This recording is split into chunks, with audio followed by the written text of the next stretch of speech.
Hello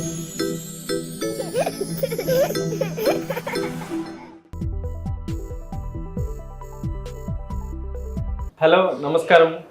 myself Dr. Rukesh, consultant pediatrician and neonatologist from Paramita Hospitals, Madinagoda branch. So మనం day by day daily చూస్తుంటాం, చాలా మంది పిల్లలు ఆస్తమాతో ఇబ్బంది పడుతూ ఉంటారు. అండ్ ఆస్తమా గురించి కొన్ని అపోహలు ఉంటాయి, చాలా మంది పేరెంట్స్ లో రకరకాల డౌట్స్ ఉంటాయి. సో ఇవన్నీ క్లియర్ చేయడానికి మనతో పాటు ఈ రోజు ఉన్నారు doctor Anvesh Reddy, paediatric pulmonologist, చిన్నపిల్లల లంగ్ స్పెషలిస్ట్. తిను asthma one of the expert.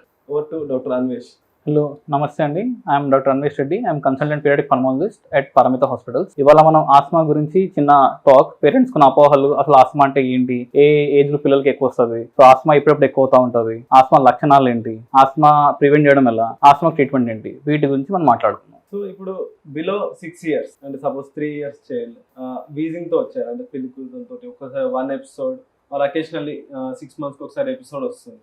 So వాళ్ళని మనం ఆస్తమా లేబుల్ చేయొచ్చా, అంటే ఆస్తమా అని కన్ఫర్మ్ డయాగ్నోసిస్ చేయొచ్చా వాళ్ళని? సో కన్ఫర్మేషన్ అనేది 6 years తర్వాత చేయొచ్చండి. 6 years లోపు చేయలేరు. 6 years లోపు ఆస్తమాకి 6 years లో వీజింగ్ వస్తే మనం వాళ్ళ వీజర్స్ అని లేబుల్ చేస్తాము. ఆ వీజర్స్ లో కొంతమందిని వైరల్ వీజర్ అంటాము, కొంతమందిని మల్టీ టికెట్ వీజర్ అంటాము. వైరల్ వీజర్ అంటే పిల్లలకి వీజింగ్ స్టార్ట్ అయ్యేది జలుబుతో. మొదట జలుబు వస్తుంది, జలుబు వచ్చినాక పిల్లలకి దగ్గు వస్తుంది. ఆ దగ్గు ఎక్కువ రాత్రిపూట ఉంటుంది, పొడి దగ్గు ఉంటుంది. దాంతోపాటు పిల్లలకి శ్వాసలో ఇబ్బంది ఉంటుంది, డొక్కలు ఎగిరేస్తూ ఉంటారు, వాళ్ళ ఛాతీ నుండి పిల్లి కూతల్లాగా విజిల్లాగా సౌండ్ వస్తూ ఉంటుంది. అది ఓన్లీ ఈ వైరల్ ఇన్ఫెక్షన్ అప్పుడు వస్తే వాళ్ళని మనం వైరల్ వీజర్ అంటాము. కొంతమంది పిల్లలకి ఏమవుతుందంటే వాళ్ళు ఎక్కువ ఏడ్చినా, ఎక్కువ నవ్వినా, లేకపోతే సీజన్ చేంజ్ అయినా, చల్లని వాటర్ తీసుకున్నా, చల్లని గాలికి తగిలినా వాళ్ళకి వీజింగ్ వస్తుంది. వాళ్ళని మనము మల్టీ ట్రిగ్గర్డ్ వీజర్ అంటాము. మల్టీ ట్రిగ్గర్డ్ వీజర్ పిల్లలు ఆస్మా లక్షణాలు వచ్చే ఛాన్సెస్ ఎక్కువ ఉంటాయి.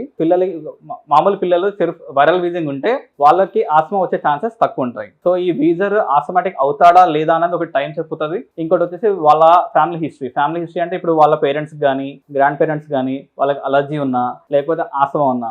నార్మల్ గా అలర్జీ వచ్చేసి 4 వాటిని అఫెక్ట్ చేస్తుంది చిన్నపిల్లల్లో. ఒకటి వచ్చేసి ముక్కును అఫెక్ట్ చేస్తుంది. ముక్కుకి అలర్జీ ఉంటే దాన్ని మనం అలర్జిక్ రైనైటిస్ అంటాము.